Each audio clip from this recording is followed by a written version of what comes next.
നിങ്ങളുടെ ഇഷ്ട പരമ്പരകൾ എക്സ്ക്ലൂസീവായി സൺ നെക്സ്റ്റ് ആപ്പിലൂടെ തികച്ചും ഫ്രീ ആയി ഇപ്പോഴേ ആപ്പ് ഡൗൺലോഡ് ചെയ്യൂ. ദൈവദോഷം പറയില്ലടി. ഞാൻ പറയുന്നതാണ് ഇപ്പൊ കുറ്റം.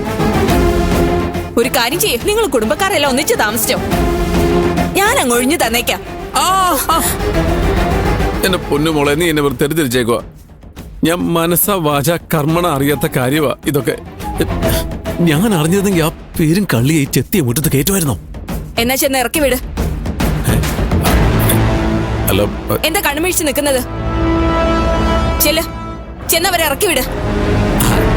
അത് എന്നെ കൊണ്ട് അതിന് പറ്റാഞ്ഞിട്ടൊന്നുമല്ല. പക്ഷെ ഇപ്പൊ നമ്മൾ എടുത്തിടം കാണിച്ചാലേ അത് ശരിയാവത്തില്ല. എന്താ ശരിയാവാത്തത്?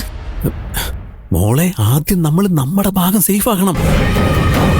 ഈ സ്വത്ത് ആരുടെ പേരിലാണെന്ന് ഇപ്പോഴും നമുക്കറിയോ? ഇല്ല.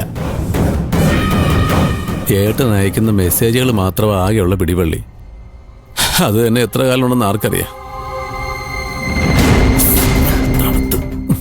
നമ്മളിപ്പോ അവരെ എടി പിടി നിങ്ങോട്ട് ഇറക്കി വിട്ടാലേ അവര് കൊണ്ടുപോയി വല്ല കേസും കൊടുത്താലോ? കൊടുക്കുന്നതിൽ നമുക്കെന്താ? വിഷുവിന് മുഴുവൻ അധികാരം തന്നിരിക്കുന്ന അജേട്ടനല്ലേ? എന്റെ പൊന്നു മോളെ, നീ എന്തറിഞ്ഞിട്ടാണ് ഈ പറയുന്നതൊക്കെ? അതിന് വിശ്വേട്ടന് പോലും അറിയില്ല ഇത് ആരുടെ കയ്യിലാണെന്ന കാര്യം. പിന്നെ ചുമ്മാ ഒരു പവറങ്ങ് തന്നു. എന്റെ ഒരു ജാടയും പവറും ഒക്കെ വെച്ച് ഞാൻ പിടിച്ചു നിൽക്കുന്നല്ലേ? അല്ലെങ്കിൽ നിയമപരമായിട്ട് നമുക്കാണ് അവകാശവും തെളിയിക്കാൻ പറ്റുമോ? അജേട്ടൻ എന്താ ഈ പറഞ്ഞു വരുന്നേ? അത് തന്നെ. അല്ല മോളെ, ഇനി ചന്ദ്രേട്ടന്റെ കൈ വല്ലതാണോ അവകാശം? അല്ലെങ്കിൽ പിന്നെ അവർ ഈ വാലയായിട്ട് ഇവിടെ കയറി പറ്റാൻ നോക്കുന്ന എന്തിനാ?